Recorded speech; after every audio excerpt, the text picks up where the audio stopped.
Okay, students, welcome to our class. We're now doing Aristotle and Scruton. Now, when you read Scruton, you may have wondered why we're doing it with Aristotle. But, though their writing style is very different, Scruton just is a modern-day Aristotelian.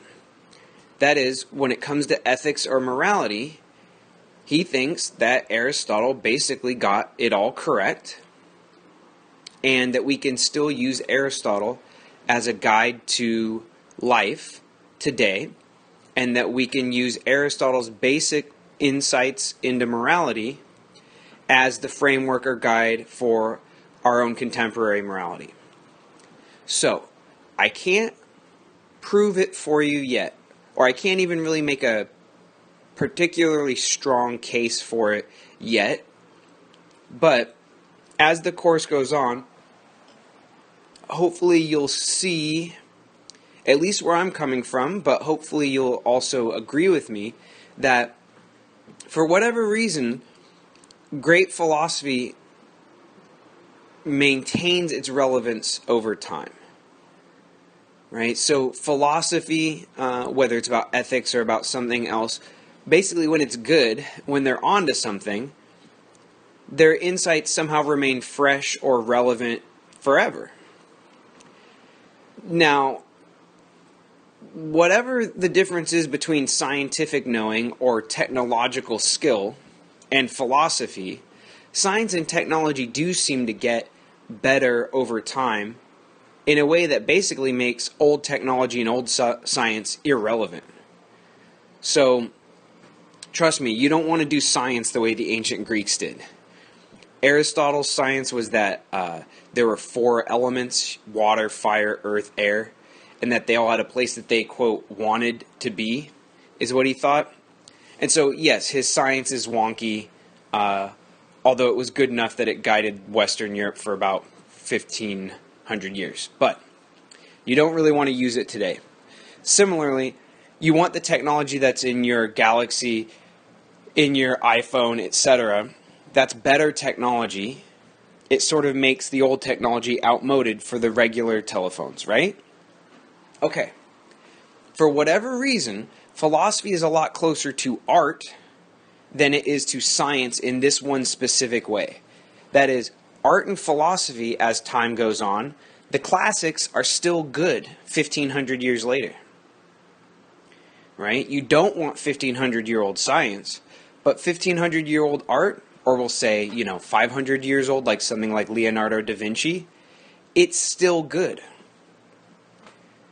We won't get into why I think that is, but that's at least my claim, and that's partly why I teach you these old dead guys like Aristotle, is that if they ever had something to say, that something is still of interest today. So surely time and place matter for how one understands morality.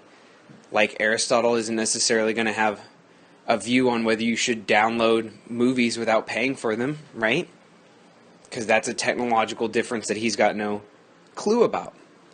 But think about it. If murder is wrong, that's not too big of an assumption, I hope, it's probably wrong across human time.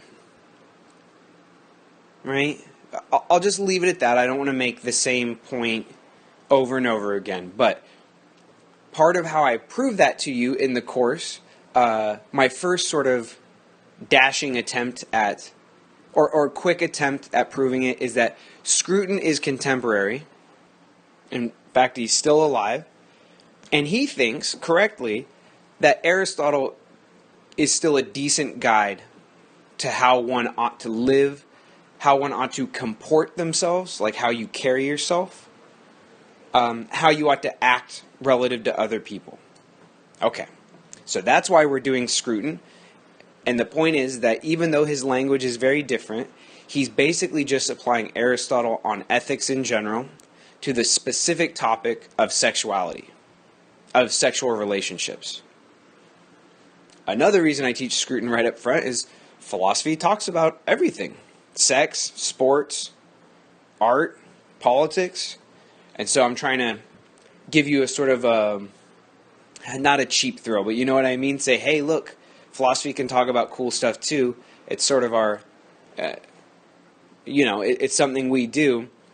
A lot of people think sex is a big part of morality, so let's bring that up right away. Okay. So before we get into Scruton as an application of Aristotle, there's a part of Aristotle that we need to talk about that hasn't really been the focus so far. I deliberately left it aside because it fits so well with the Scruton article. This is the part of Aristotle that's about virtue as a mean, and it's also in the section of our text on page 20, section B, that second column, going over to 21, the whole page. So even though that section's titled Practical Wisdom, it's really mostly for us about virtue as a mean. So here's what Aristotle says, which is sort of new to our discussion. Aristotle says that in general, human behavior is going to be better if it's in between two extremes. So we can call this Goldilocks morality. Not too hot, not too cold, somewhere in the middle, somewhere between those two extremes is going to be the behavior you want to do. Okay? So think about it this way.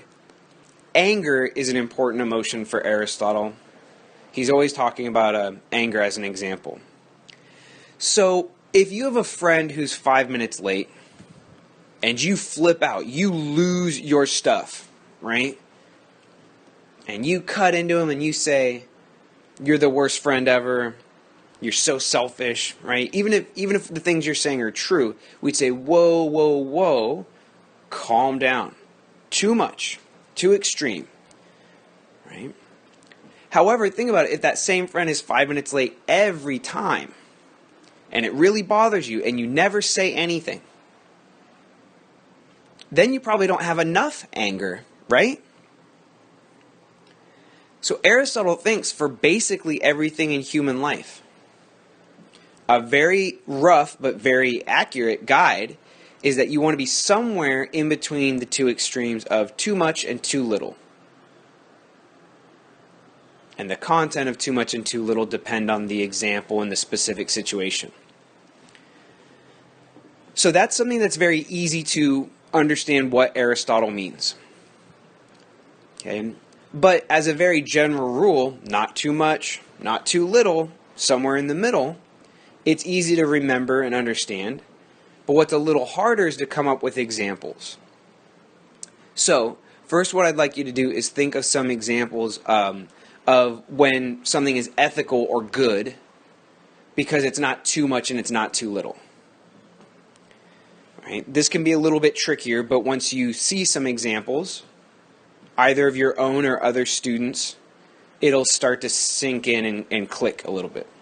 So pause the recording now and think, if you can, not of his examples, courage, things like that, but of your own examples where something good would be between too much and too little. So to set up this part of Aristotle, we have to backtrack a little bit. So remember, I told you that Aristotle says there is something like a generally shared human nature. There are things which we all have in common. And yeah, everybody's different. But let's put it this way. I speak faster than you do, probably. I probably speak more than you do. But we all have language in common, right? And we all think that it'd be a pretty sad thing if someone couldn't speak. Right? It's nice to be able to hear people. It's nice to be able to understand them. It's nice to have enough words that you can, express what you mean accurately. Right? Let's put it this way. Reading is a good thing. It's good to be able to read. I probably read more than you do, but still, we've got that in common, that we can speak, that we can read, etc. Okay? So Aristotle says those sort of things that basically all of us have in common, those things that are basically, in general, good for us to have in common. I mean, it's awesome to be able to talk to each other, and it's great to be able to read. Those sort of things are always part of human nature. Think about it. Other animals can't read, correct? That's something that's unique and distinctive to human beings. It's part of our human nature. It's shared by almost all of us. And it's good for us. Like you benefit by being able to read and be able to speak to people. Okay? So all those things about human nature, it's no coincidence that I picked the example of reading and speaking. Aristotle thinks those things that are specific to human beings, that we all in general share, and that are good for us, those things are what I'm calling human nature. And he says that's our rational capacity. So reason is what separates us from the animals. It's shared by all of us, even though maybe I know a few more big words than some people, or you speak a little more quietly than other people, right? But we all share in it in our own unique ways, right? And it's good for us. It's good to be able to read, etc. All those things for Aristotle have something to do with our rational capacity, the fact that we can think through stuff really well. That's what it means to be human. Now, this part's familiar because it's from the first part of the reading and it's already been a part of the recording. So now we're going to extend that a little bit and connect it to what happens today. Now, trust me, philosophy always does this. It can sound sometimes in philosophy like someone just says something and then they say something else, right? That they're just spitballing and saying random ideas. But trust me, every philosopher is actually making claims that sort of go in an order and link up to each other. And the way it's supposed to work is if you say claim A, you say that something's true, and then you make another claim, B, a second claim, right? And that one's true. Basically, if you add up all true statements together, the result of that's also going to be true, right? Does that make sense? So philosophy doesn't just say a bunch of random stuff, but it tries to say ideas in a certain order, just like your, say, checkbook or when you look at your bank account online, it shows you in order when you purchase things, when you put in money. And basically, if the numbers are accurate and they're in the right order, you'll always know exactly how much money you have, right? The answer comes out correct. The result is correct if the input is correct. Anyhow, my point here is this, is that Aristotle already said we have a human nature, and he tried to show you what that might mean for him.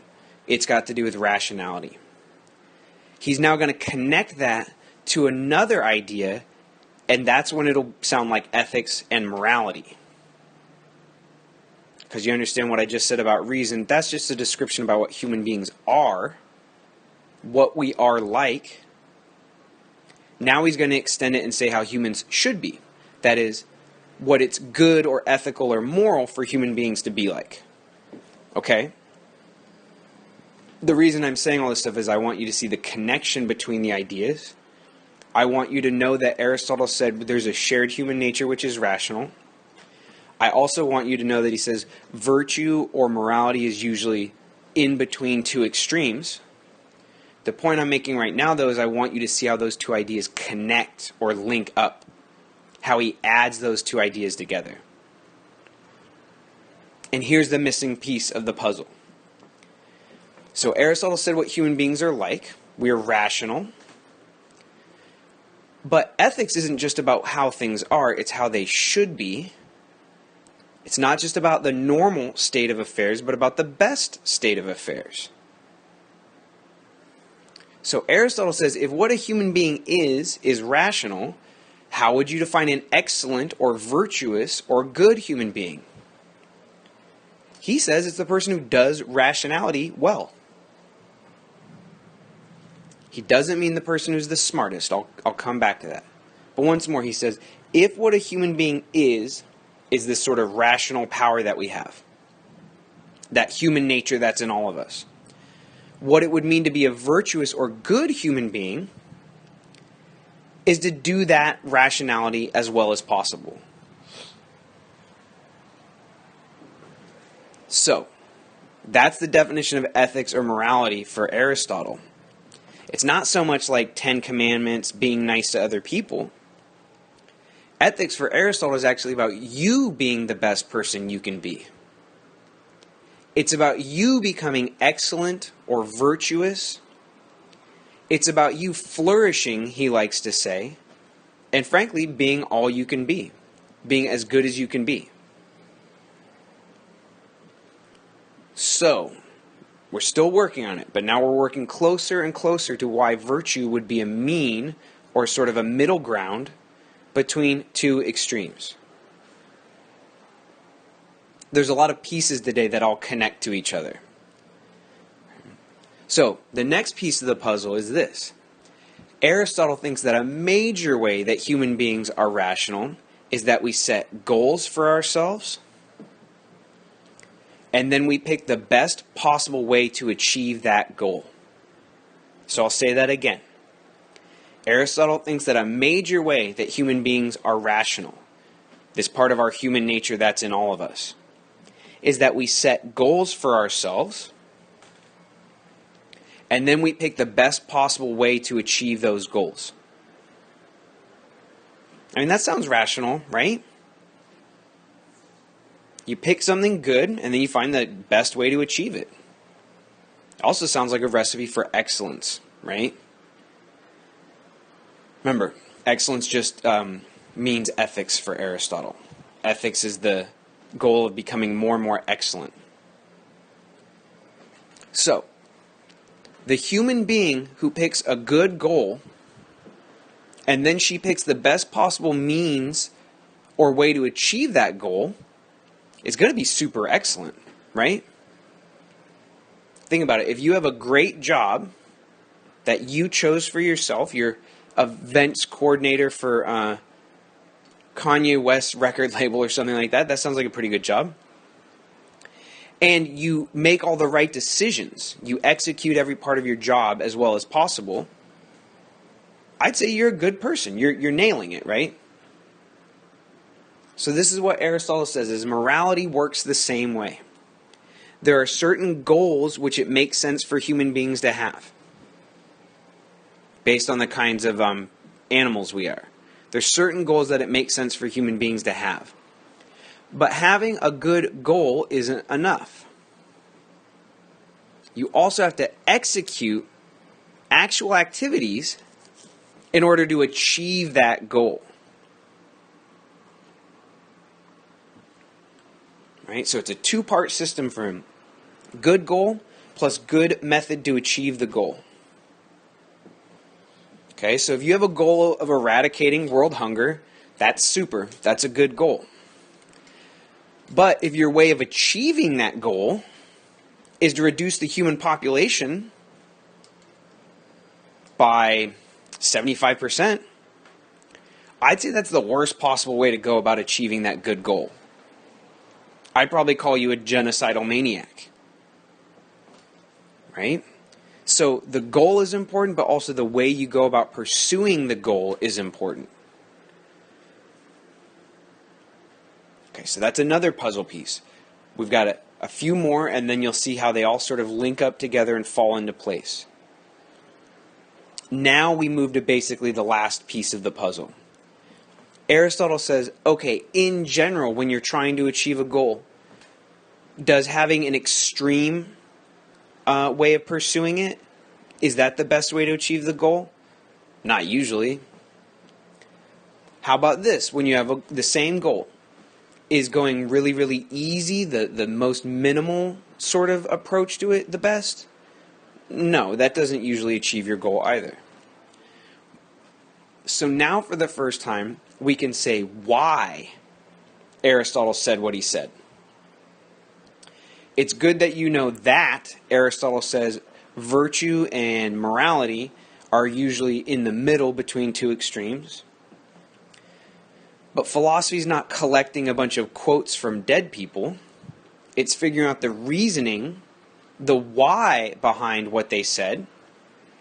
And if the reasoning or the why, the because, makes sense, then you can bring that same idea into your own life today. So here's the why, or the because, Aristotle gives that justifies, or we could say proves true, his claim that virtue is usually the middle way, not too much, not too little. Let's go back to the example of being angry at your friend, or your friend being late. Okay, if your friend is late and you want to say or do something about it, what's your real goal there? Right? Your real goal is probably to help them be a better friend, or to get them so they're not antagonizing you all the time. Well, if your friend's 5 minutes late once and you yell at them and you tell them how selfish it is and how you personally would never be late like that, you think you're going to draw that friend closer to you and make them a better friend? No. So your goal in telling someone you don't like them being late is to somehow improve the friendship. If you yell at someone because they're late once, you're not going to improve the friendship, but you're going to put a real chill on the friendship. You'll drive them away. Right? So that would be too much. It's too much anger in response to a screw up by someone. Let's do it the other way. If you've got a friend who's late again and again and again and again and again, and you bite your tongue, it really annoys you, but you don't say anything. I've got a friend, if I'm thinking of you. Okay. You similarly will not achieve your goal very well. Because instead of helping them show up on time by talking to them about it, you're keeping silent.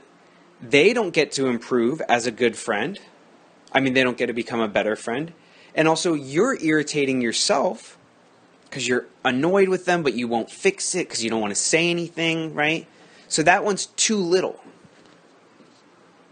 So Aristotle says, in certain, in any given context, there's something you're trying to achieve.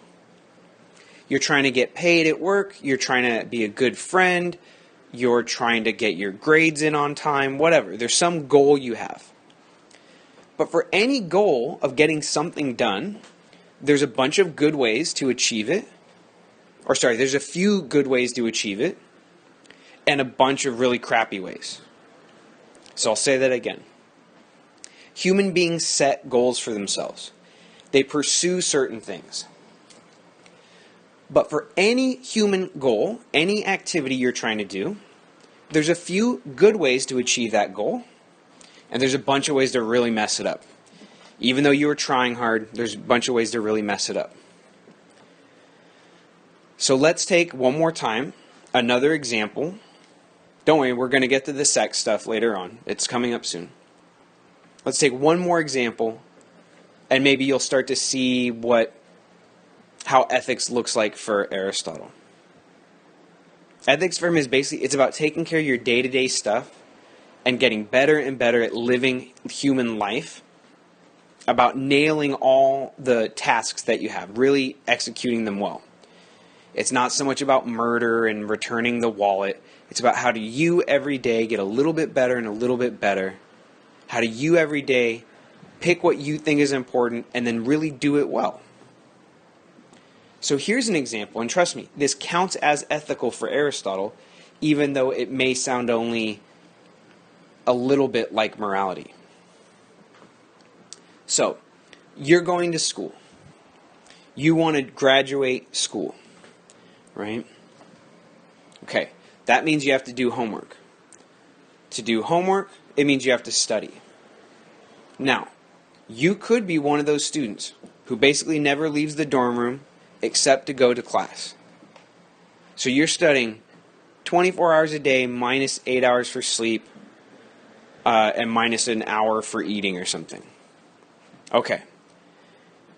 That actually can be counterproductive at a certain point, right? You'll get burned out and drop out of college, or you're in college to get a job, so your real goal is to get a job, but you didn't network at all in college, so you get out and nobody knows you, right? You have no alumni association to call on, right? So too much studying, I know this sounds weird from a college professor, too much studying can be counterproductive and disrupt your goal of whatever your goals are in college.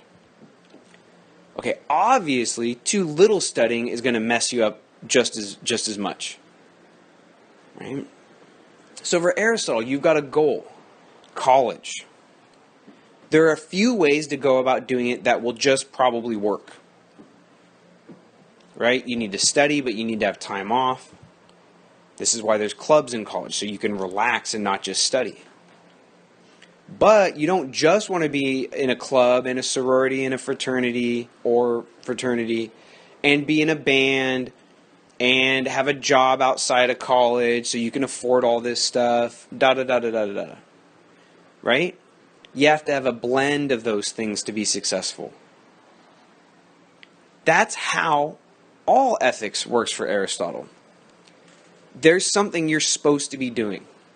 You're supposed to be a good mom. You're supposed to be a good husband. You're supposed to be a good employee. And there's lots of ways to mess that up.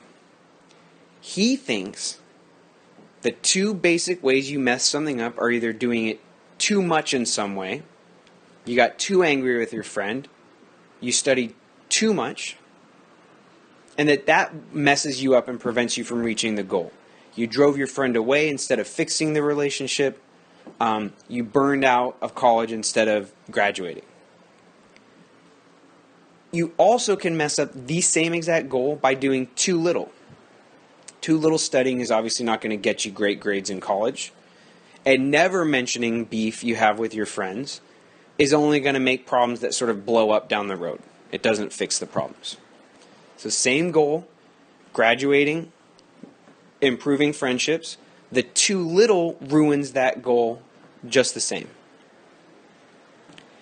Now, somewhere in the middle, it's not 50%, that would be sort of dumb, right?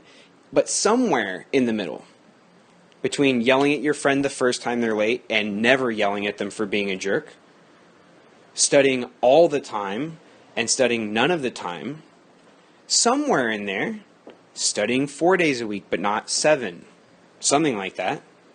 Maybe it's 5, maybe it's 3. Somewhere in the middle is going to be the sweet spot. Okay, that's what Aristotle calls the mean, which if you've had certain math classes just means the middle.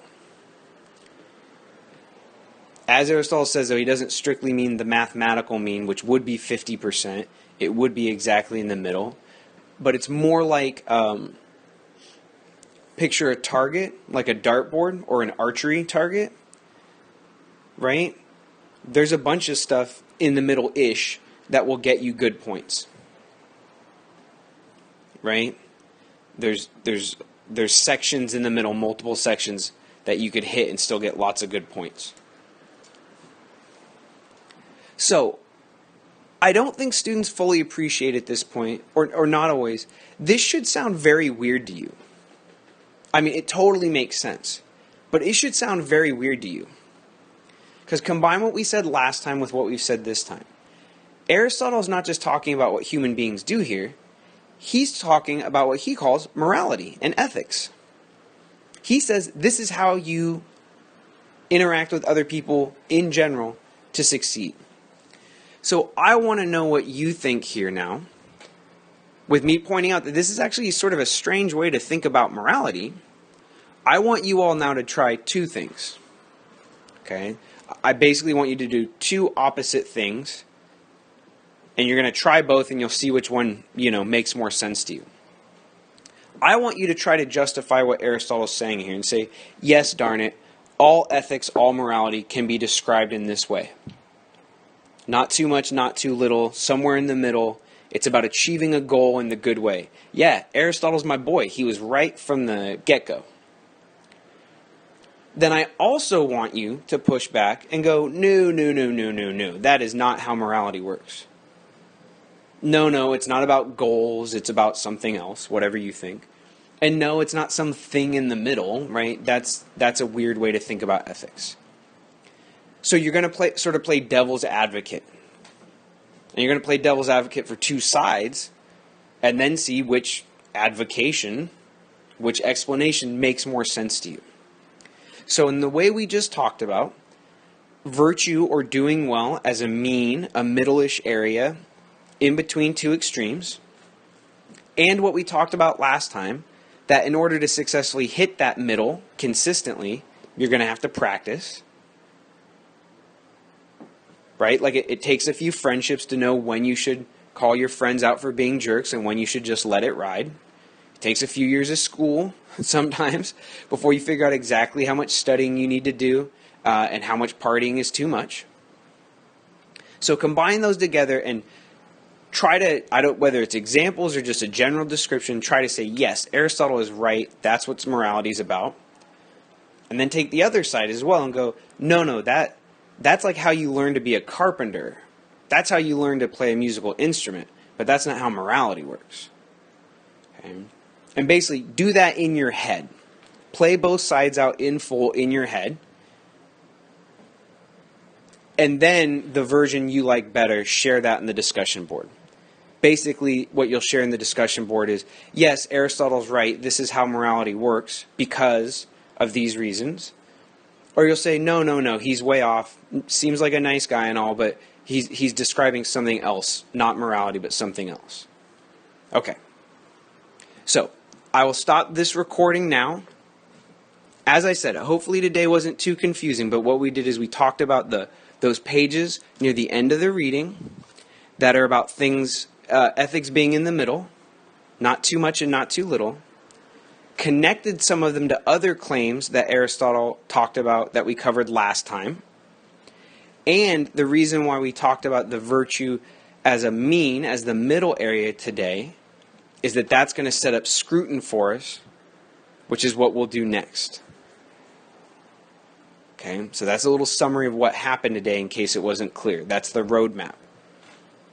Now think about whether you think this is a general picture that looks like what morality is, or whether it looks more like learning a new sport or learning a musical instrument or something. Okay, so now I will end the recording here, and the next one will be about Scruton. Thank you, everyone.